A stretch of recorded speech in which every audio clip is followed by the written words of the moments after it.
कभी आपने सोचा है, एक ही इंसान जो हजारों लोगों की मौत का जिम्मेदार था, कुछ सालों बाद उसी को महान कहा जाने लगा? क्या इतिहास उसकी क्रूरता को भूल गया, या हम सब ने सिर्फ वो चेहरा याद रखा जो उसने हमें दिखाया? आज हम बात करेंगे उस सम्राट की जिसने एक ही जीवन में दो बिल्कुल अलग पहचाने जी। एक खून से लथपथ सम्राट अशोक और दूसरी बौद्ध धर्म का शांतिदूत अशोक महान। तो सवाल यही है, अशोक सच में महान थे या अपने अपराधों से भागता हुआ एक अपराधी? सच जानेंगे और खुद फैसला करेंगे इस वीडियो के अंत में। भारतीय इतिहास के विशाल गलियारों में अगर किसी सम्राट का नाम स्वर्ण अक्षरों में लिखा गया है तो वो है सम्राट अशोक। उन्हें अशोक महान कहा गया, बुद्ध का अनुयायी, करुणा का प्रतीक और धर्म के प्रचारक के रूप में पूजा गया। लेकिन इस चमकती हुई छवि के पीछे कड़वा सवाल छिपा है। क्या अशोक सच में महान थे या फिर एक अपराध बोध से ग्रसित सम्राट जो अपने ही पापों से मुक्ति पाने की कोशिश कर रहा था? अशोक का आरंभिक जीवन किसी संत का नहीं बल्कि एक क्रूर योद्धा का था। वो युवराज के रूप में बगावतों को बेरहमी से कुचलते थे। कहा जाता है कि सिंहासन के लिए उन्होंने अपने कई भाइयों को मरवा दिया। वो एक ऐसे सम्राट बने जो ताकत और विस्तार के पीछे पागल थे। उनके शासन के शुरुआती वर्षों में हिंसा, डर और सत्ता की भूख साफ दिखती थी।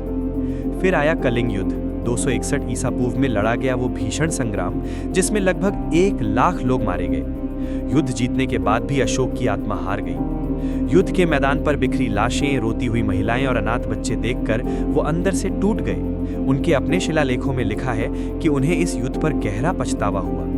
उन्होंने इसे हिंसक विजय कहा और भविष्य में ऐसा कुछ न करने की कसम खाई। यहीं से शुरू होती है वो मॉरल ट्रांसफॉर्मेशन। लेकिन सवाल ये है कि ये बदलाव सच्ची करुणा से हुआ या फिर ये एक अपराध बोध से उपजा आत्म प्रायश्चित था?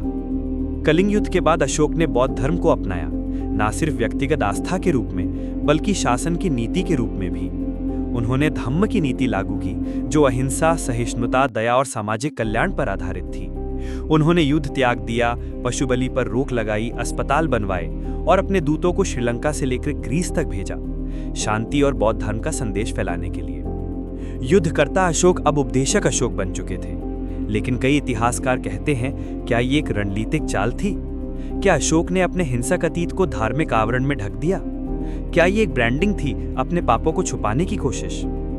ध्यान देने वाली बात यह भी है कि भले ही अशोक ने अहिंसा को बढ़ावा दिया, उनका शासन अब भी सख्त अनुशासन और नियंत्रण पर आधारित था। उन्होंने विचारों की स्वतंत्रता नहीं दी। धर्म का पालन न करने वालों को सजा दी जाती थी। यानी तलवार की जगह उपदेश आ गए, लेकिन सत्ता की पकड़ बरकरार रही।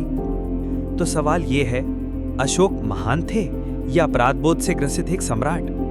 या हो सकता है कि वो दोनों थे और शायद यही उनकी सबसे बड़ी पहचान है। अशोक की कहानी सिर्फ एक सम्राट की नहीं है, ये पश्चाताप, मानवता और आत्मिक युद्ध की कहानी है। वो हमें याद दिलाते हैं कि महानता सिर्फ विजय में नहीं होती, बल्कि अपने भीतर झांकने और खुद को बदलने की क्षमता में होती है। उन्होंने एक साम्राज्य पर शासन किया, लेकिन असली जीत तब हुई जब उन्होंने अपने अंतरात्मा पर विजय पाई।